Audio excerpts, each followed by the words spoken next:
وتونس الآن نعود إلى عصام بعد ما خذا تنفيسه، بعد ما ريح شوية. نعود إلى عصام لي طبعا يعطينا رأيه ويعيد باختصار ما قاله خلال نهاية المباراة فيما يتعلق بالتفاؤل، فيما يتعلق بالأمل، فيما يتعلق بتونس تقول أنا هنا، أنا موجودة تونس. فهذا هذا الشيء هو أهم شيء والممتاز. عصام بالنسبة لليوم، بالنسبة لهذه المباراة. شكرا هشام. معناها المباراة ممكن في سطور.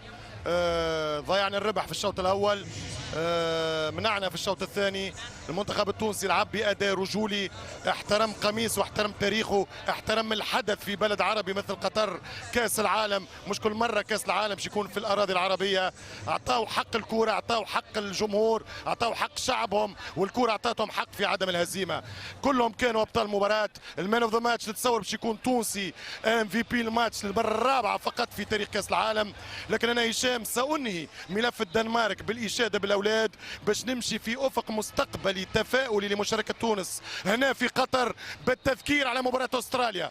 ما ربحنا شيء، ما ترشحناش، ما عملنا شيء. أستراليا قوية جدا وخطيرة جدا.